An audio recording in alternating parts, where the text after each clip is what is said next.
Hi, how you doing? And welcome back to another video on the channel. Before we get started, any likes and subscribes greatly appreciated. Any support on the channel would be fantastic. And let's get into it. So we've got a bit of a wildcard video here, and although we're going into the international break, that's when a lot of managers will look to use their wildcard, especially when you have to use it before the World Cup. So hopefully we can help you with any decision making that you need moving forwards, and we'll look at the teams to target first and foremost. So we're going to start with Villa, finally getting a 1-0 win against Southampton on Friday night. We've been talking about Digne the last few weeks, and although I think it's okay to target the defence, I wouldn't double up.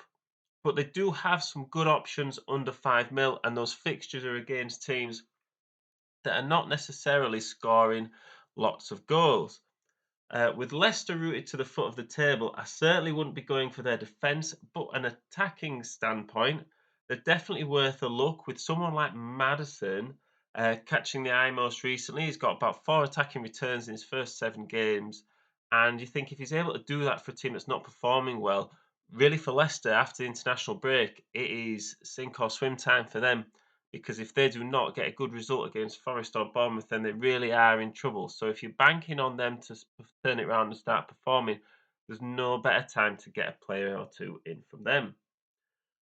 Although West Ham lost today to Everton, they are kind of turning a corner in terms of performance, and I think in both defence and attack, they look to be solid choices in upcoming weeks. You know, teams like Wolves, Fulham, and Southampton, they're either not scoring many goals or they're conceding goals as well.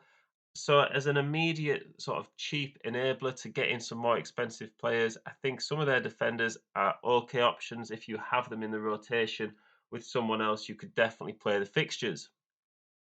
Moving on to Crystal Palace, and although they won't have played in nearly a month by the time the Chelsea game rolls around, they never concede too many though in any real given game. They're quite solid, and in Zaha they have an excellent explosive outlet. If you're getting a deep squad, I'd definitely get a defender in and stash him until the Leeds game maybe. And then you can look beyond that as well with the great fixtures. So if you did get a Palace player in, if you had someone who you could rotate with for the Chelsea game, I think afterwards you can't get a better run of fixtures than that. Finally, we've got Chelsea. They're an unknown quantity at the moment, but they're sure to have that new manager bounce, and there's value to be had if you look for it, especially in players like Fofana. And from an attacking point of view, usually teams that do get this new manager in, the players they want to impress, and they have that real oomph going into the next few games, and this could be the move that turns Chelsea around. So moving on to teams to avoid, and we start with Arsenal. And whilst I don't think I'd be selling any assets in the immediate future, if you've already got them in, I'd probably keep them.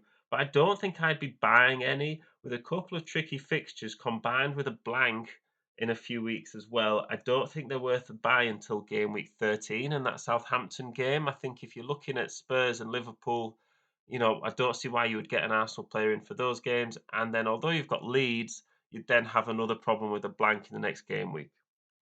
Up next is Brighton, and a change in manager is usually results in a bit of a bounce, but there is a bit of an unknown.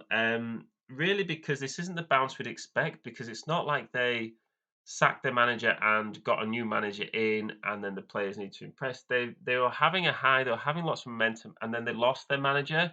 So a lot of times that can kind of suck the wind out of a team as well. They have got tricky fixtures coming up. In Liverpool and Spurs, you could even look at Brentford, okay, Forest, but then Man City and Chelsea. I just don't see why you would get Brighton in at the moment. Maybe if you had a cheap player just as a squad filler, and then you could potentially play the Brentford and Forest fixtures. But other than that, I wouldn't be wasting my time. Sticking with teams near the top of the table, we've got Liverpool, another that who won't have played a league game for a month by game week 9. Although they've been playing in the Champions League, that's hardly solidified their thoughts in my mind to get them in on a wild card. They had very poor starts to the Champions League, and if they can piece it together, game week 12 might be time for a rethink. But I think although that Brighton fixture might be a potential good game if you've already got a Liverpool player in, I think Arsenal, Man City, given Liverpool's current form, it's not ideal. So I'm not sure what Southampton are offering right now. They've not really got an attacking threat, and there's a low clean sheet potential. really means you should stay away with them. Before today, you would look at Everton, but then Everton have just kept a clean sheet and beaten West Ham, and then they've got Man City. Also, towards the end of this fixture run of 7, you've got Arsenal, Palace, Newcastle. They're pretty solid teams as well.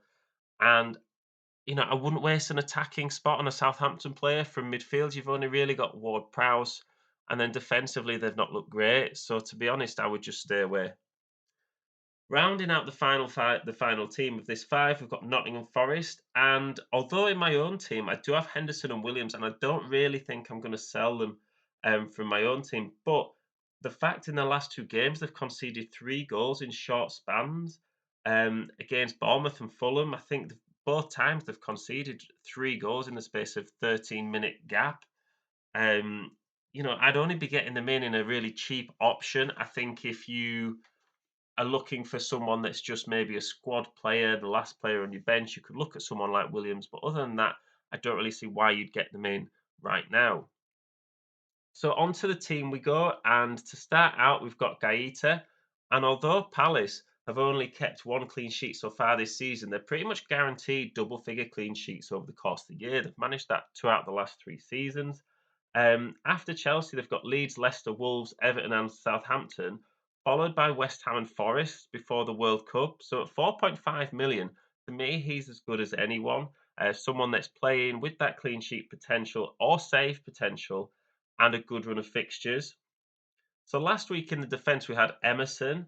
This week we've got Soufal. Emerson didn't play against Everton today, and Soufal is more certain to start, and he has shown in the past that he can get assists. Trippier is that constant assist threat. We've seen that again this weekend with the cross leading to the handball for the goal. And he's also on all the set pieces. I think he hit the post, or the keeper made a really good save from one of his free kicks as well. And if Newcastle get a free kick anywhere near the box, you would fancy him to score it. And I think for that alone, at 5.3 million, he's still at is an absolute must. Dependent, doesn't really matter who he's playing. Digne's been on the wildcard team for a while now, and it showed why with the clean sheet and 1 bonus point this weekend. Villa finally got the win and could be spurred on by those good fixtures. Moving on to the midfield, and we've started with Jared Bowen again. Like Soufal, he's not in great form, but a wild card's all about where points are coming from next. Wolves, Fulham, and Southampton in the next 3. And like Son this week, he's due a big return. He's shown over previous seasons he can score and get assists. And West Ham are due to turn it round. If they are, a bit like Leicester, if they're going to turn it round, it's going to be after the international break, or they're going to be in big bother. And when that does happen, if it does happen, it's all about Bowen probably being involved.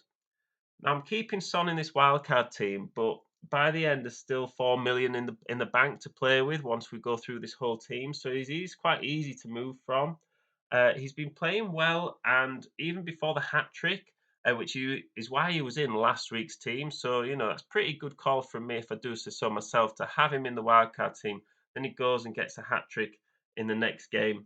That's a pretty good shout. And I think he's better option than Kane. I think there's no reason why he can't keep this form going. The next game's against Arsenal, which is probably going to be wide open. That'll be a really interesting game to see. And then Brighton and Everton in the next 2 after that. I think they're good fixtures for someone like Son, who now he's got himself off the mark. Hopefully, he can keep that run of form going. So are we about to see Chelsea become the hottest team in the league?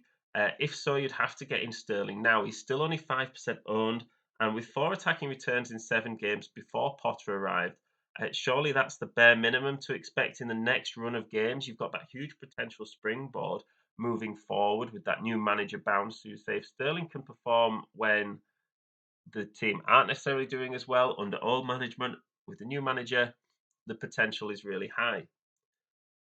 Finally, the last midfielder we've got is Maddison. So despite being awful, Leicester are still scoring goals. They've got a couple against Spurs, and with 2 poor defences coming up after the international break in Forest and Bournemouth, I can definitely see them scoring at least twice.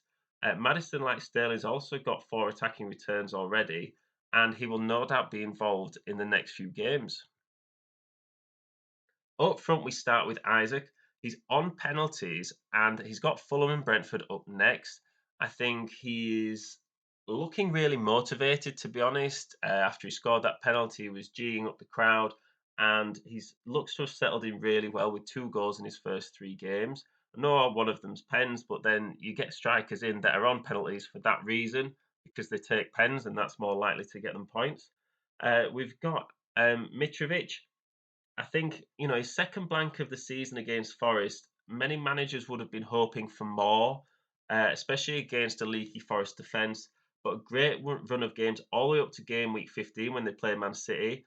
Should see him stay in most teams, to be honest. I don't see why you would panic and get him out. He's still great value at 6.9 million. Finally, we've got Ivan Toney. So he'll look to bounce back from a blank against Arsenal and new motivation from the England squad. So next time he plays for Brentford, he'll have gone away with England and he'll be coming back and he'll want to try and prove that he belongs in the next squad. No matter how well he does, whether he plays or not for England when he's away, I think just being amongst that setup and the players, it will give him like a new lease of life and that fresh motivation to come back and just continue where he left off. So you should expect a return in the next few games. Rounding out the bench, we've got Ward in goal. Although Leicester are pretty awful, I think really he is someone that is going to play and he's cheap. Andreas, Fofana, and Williams are all good players that will also play, and you can use them to rotate the fixtures. So, last couple of tips just for the video. Timing is key. So, you really got to look at when you get these players in and when you want to use your wild card. It's either going to be now for the international break or game week 12 because you need to leave yourself enough time to make the most of these transfers. You're going to get a new wild card during the World Cup, so you want to make sure you don't leave it too late to make sure you benefit from it and look out for the international break. So what that means is there's potential for injuries during the international break. If you are wildcarding, that's why it's a good time to do so because players might hit form, they might be off form. I would also look at players that maybe aren't going on international duty. So they have a bit more time to train with the clubs, and these new additions can maybe settle into their lifestyles at the new club as well. So yeah, I think if you're looking at wildcarding, now's a good time to do it. Maybe also, if you are going to wildcard, look at the price rises and falls. A lot of times, people wildcard early now. If they think players are going to rise or drop in price, you can increase your team value over the course of the 2 weeks just by managing players if you keep up to date with the ownership. But yeah, thank you very much for listening. Let me know what you think about the team, any additions or transfers you'd make. Are you wildcarding? And any support as well is greatly appreciated. And I will see you in the next one.